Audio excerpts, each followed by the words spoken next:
Halo Sobat Maya, apa kabar kalian semua? Semoga seperti biasa ya, selalu sehat, selalu bahagia, dan makin sukses. Akhir-akhir ini saya sering banget begadang. Tidur jam 1 atau jam 2 subuh, bangunnya jam 6 pagi. Entah kenapa waktu 24 jam satu hari itu masih aja terasa kurang. Mungkin karena kerjaan kantor aja udah makan waktu seharian. Belum lagi ditambah urusan kedai dan juga tentunya membuat skrip, syuting, dan juga mengedit video YouTube. Kalau bukan demi kalian semua, sepertinya saya akan lebih memilih untuk tidur ataupun istirahat daripada membuat video YouTube. Kalau bisa cerita, saya ini orangnya nggak suka ngemil. Tapi di rumah saya selalu tersedia snack. Buat jaga-jaga, siapa tahu di malam hari pada saat saya lagi ngedit video ataupun lagi membuat skrip, saya lapar tiba-tiba nih, ada snack untuk mengganjal perut. Tenang. Di video kali ini saya nggak akan mereview tentang snack yang biasa saya makan. Tapi pada video kali ini kita akan membahas tentang perusahaan produsen snack yang sebentar lagi akan listing di bursanya kita. Siapa lagi kalau bukan PT Jaya Swarasa Agung dengan kode ticker TASTE.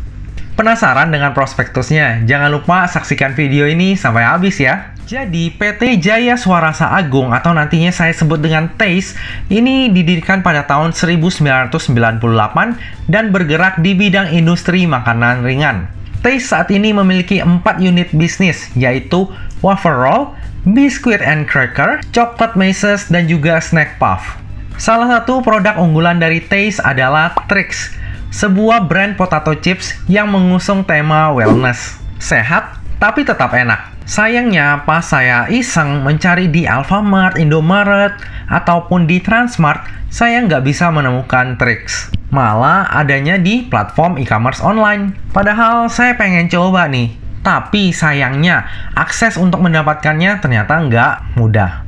Pabrik TASTE berlokasi di Parung Panjang, Legok, Tangerang, dengan luas itu sampai 61.297 meter persegi. Namun, kepemilikan dari pabrik ini bukanlah milik TASTE, tapi merupakan milik PT Kristal Permata, yang komisarisnya juga adalah owner dari perusahaan. Per Juni 2021, kepemilikan atas lahan pabrik seluas 19.751 meter persegi telah berubah menjadi milik perseroan. TASTE terus berusaha untuk meningkatkan kinerjanya dan terus berinovasi dengan produk baru di kategori makanan ringan sehat, yang baik untuk dikonsumsi dan tentunya dengan rasa yang tetap enak. Seperti motonya, Taste Bakers, Taste Better. Oke, tadi adalah sekilas background dari emiten berkode TASTE. Coba sekarang kita lihat siapa sih pemegang sahamnya. Di sini kita bisa lihat bahwa ada 5 pemegang saham individu dengan kepemilikan terbesar dipegang oleh Bapak Anwar T. Dari data ini kita bisa langsung tahu ya Sobat Maya bahwa Pak Anwar T ini adalah owner sekaligus pengendali dari TASTE. Pak Anwar T sekarang ini juga menjabat sebagai komisaris utama dari TASTE. Dalam IPO ini, sebanyak-banyaknya 240,3 juta lembar saham atau mewakili sebanyak 21,87% dari modal ditempatkan dan disetor penuh yang akan ditawarkan kepada masyarakat. Harga penawarannya sendiri berkisar antara 335 hingga 360, sehingga dana yang akan diraup dalam IPO ini adalah sebanyak-banyaknya 86,5 miliar. Nah, dana IPO ini nantinya akan dipergunakan untuk yang pertama adalah sekitar 90,19% itu akan digunakan untuk belanja modal perseroan dengan perincian. Sekitar 52,65% itu akan digunakan untuk pengembangan usaha, yaitu pembangunan pabrik baru dari TASTE. Lalu sekitar 37,54% itu akan digunakan untuk pembelian dan instalasi mesin-mesin produksi perseroan dari pihak ketiga, yaitu Yangjiang Wenfa Yandong Industry Co Ltd. Lalu sisanya sekitar 9,81% itu akan digunakan untuk keperluan modal kerja seperti pembelian bahan baku produksi. Nah, tujuan IPO-nya ini oke banget ya. Benar-benar untuk tujuan ekspansi usaha. Dengan penggunaan dana IPO ini, seharusnya kinerja perusahaan ke depannya akan semakin meningkat. Jadi penasaran melihat laporan keuangannya gimana ya? Tapi sabar, kita coba lihat dulu jadwal dari IPO-nya TASTE ini. Jadi masa penawaran awal ataupun book building dari Taste ini adalah dari tanggal 2 November hingga 8 November. Jadi sorry banget nih Sobat Maya, baru sempat bikin videonya sekarang, jadi masa book buildingnya udah lewat. Tapi jangan khawatir, bagi yang ketinggalan masa book buildingnya, kita masih tetap bisa melakukan order di masa offering. Nah, untuk masa offeringnya sendiri, itu adalah dari tanggal 19 November hingga 23 November. Jadi masih ada waktu lah ya untuk mempertimbangkan apakah mau membeli saham Taste ini atau enggak. Lalu tanggal listingnya adalah pada tanggal 25 November 2021. Lalu coba kita lanjut melihat nih, siapa sih underwriter dari Taste ini? Ternyata yang menjadi underwriter dari IPO-nya Taste ini adalah NH Korindo Sekuritas atau dengan kode broker XA. XA ini lumayan sering ya jadi underwriter. Biasanya saham yang dibandari oleh XA itu akan naik tinggi dulu baru kemudian dibanting. Beberapa saham yang pernah dikawal XA sebagai underwriter adalah GPSO, IELS, dan juga Enzo. Nah, GPSO itu hari pertamanya arah, lalu hari kedua sempat arah, sebelum kemudian dibanting sampai ke zona merah. Lalu ada IELS. Nah, IELS ini berhasil 4 kali arah, lalu baru kemudian dibawa nyelam sampai ke 50. Lalu ada Enzo. Enzo ini hanya 1 kali arah. Hari kedua itu sempat arah, baru kemudian dibanting sampai ARB, dan sampai hari ini terus nyelam sampai ke 50. Dari historical ini, XA ini kalau bawa IPO rada-rada serem ya. Kemungkinan arah di hari pertama itu masih lumayan besar, tapi hati-hati banget. Hari kedua bisa aja langsung diturunin bahkan sampai ke ARB, dan besoknya juga ARB sampai kita ke kunci dari yang awalnya cuan akhirnya jadi rugi. Jadi tetap waspada ya Sobat Maya. Oke, kita lanjut melihat laporan keuangannya. Dari sisi aset, dari tahun 2018 hingga ke tahun 2020, pertumbuhan total aset terus meningkat. Dari aset sejumlah 162 miliar di akhir tahun 2018, bertumbuh menjadi 243 miliar di akhir tahun 2020. Penambahan aset ini terlebih karena adanya penambahan piutang lain-lain secara signifikan. Namun yang perlu kita perhatikan di sini, walaupun secara total aset selalu mengalami peningkatan dari tahun ke tahun, tapi jika kita melihat nih Sobat Maya, di posisi kas dan setara kasnya itu jumlahnya sangat kecil. Bahkan per Maret 2021, kas dan setara kasnya itu hanya 254 juta. Menurut saya ini hal yang cukup mengkhawatirkan ya, mengingat Taste ini bukanlah dalam skala UMKM lagi. Coba kita beralih melihat laporan liabilitasnya. Dari sisi liabilitas ternyata juga mengalami peningkatan ya Sobat Maya ya. Total liabilitas berbanding dengan total aset itu sangat tipis. Lalu jumlah liabilitas jangka pendeknya juga besar banget ya. Sementara total kas dan setara kasnya sangat minim. Kalau kita lihat per 31 Maret 2021, total liabilitas jangka pendeknya itu sebesar 159 miliar. Sementara jumlah kas dan setara kasnya hanya 250 juta. Itu gimana cara bayar hutangnya ya? Bahkan jika kita melihat nih Sobat Maya dari total aset lancarnya yang hanya sebesar 129 miliar, itu masih nggak cukup untuk membayar seluruh liabilitas jangka pendeknya. Sementara tujuan IPO-nya dari Taste ini adalah untuk ekspansi.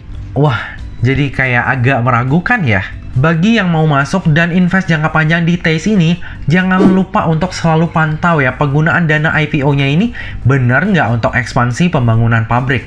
Lalu, liabilitas jangka pendeknya ini bisa dibayar atau enggak?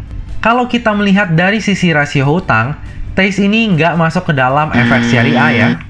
Coba kita lanjut ke laporan laba rugi.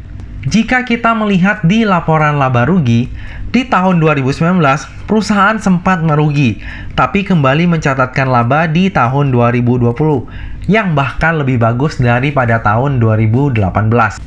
Dan kalau misalnya kita melihat dari sisi penjualan, dari tahun ke tahun ternyata penjualannya selalu meningkat ya.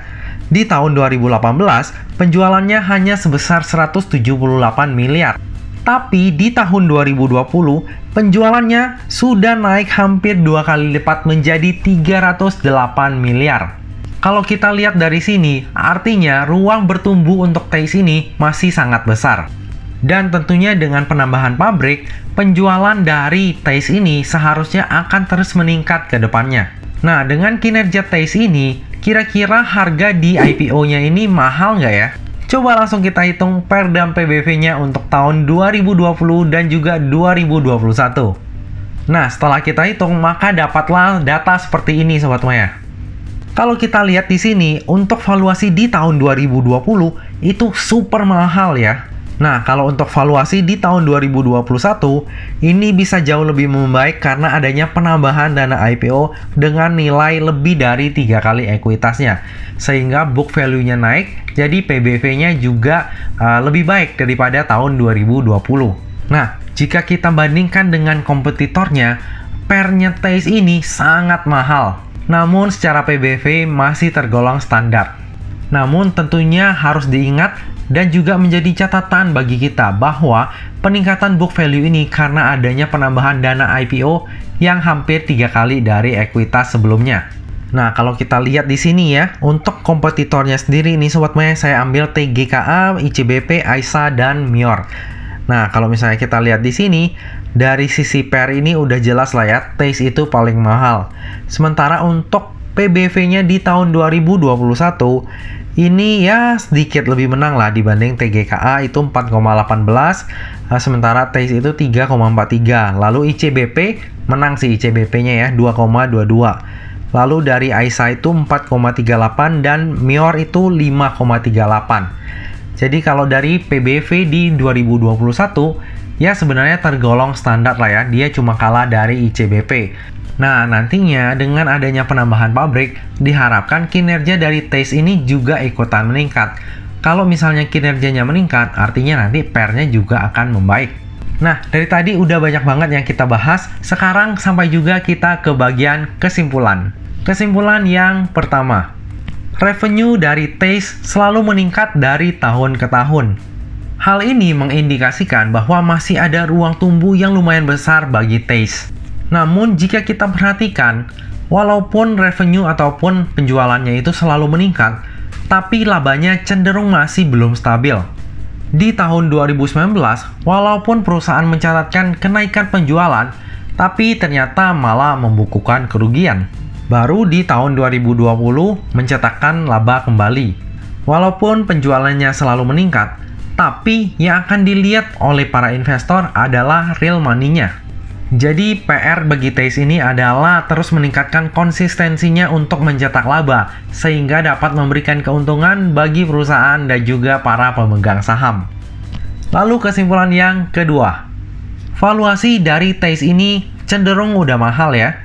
Apalagi kalau misalnya kita melihat dari sisi PER, itu udah mahal banget malahan. Sementara secara PBV, ini nilainya lumayan dipoles ya, karena terbantu oleh perolehan dana IPO yang nilainya hampir 3 kali dari ekuitas sebelumnya. Dari sisi likuiditas, Taste ini perlu banget untuk kita pantau ya. Karena dari sisi posisi kas dan setara kas, bahkan total aset lancar, tidak cukup untuk membayar liabilitas jangka pendeknya. Lalu kesimpulan yang ketiga, underwriter dari IPO Taste ini adalah XA, di mana kita bisa lihat dari historikalnya bahwa saham-saham yang dibawa IPO itu selalu ARA minimal di hari pertamanya listing. Tapi jangan sampai lengah ya. Beberapa IPO yang dibawa oleh XA ini walaupun ARA di hari pertamanya, tapi kalau misalnya kita telat keluar, itu bisa dibawa ARB berkali-kali. Bahkan yang dari awalnya kita itu untung, malah bisa jadi rugi. Jadi tetap waspada ya Sobat Maya ya. Jangan terlalu greedy kalau memang misalnya mau ikutan di IPO-nya Taste ini. Lalu kesimpulan yang keempat. Seperti pada IPO lainnya, saya akan menggunakan momentum IPO ini untuk mendulang cuan. Jika sudah nggak kuat naik, maka akan saya jual. Worst case minus 7% dan tentunya saya udah siap untuk resiko tersebut. Untuk pemesanan saham Taste ini, porsi saya malah akan lebih banyak daripada depo ataupun WMPP. Karena saya melihat peluang ARA yang lebih besar di Taste ini daripada depo ataupun WMPP. Perusahaannya juga saya lihat sebenarnya bagus ya, cuma agak ngeri aja di bagian likuiditasnya. Nah, bagi Sobat Maya yang nggak bisa pantau market ataupun sekuritasnya itu nggak bisa trailing stop di saham-saham IPO atau malah nggak punya trailing stop, maka ada baiknya untuk menghindari aja dulu untuk IPO-nya TAZE ini.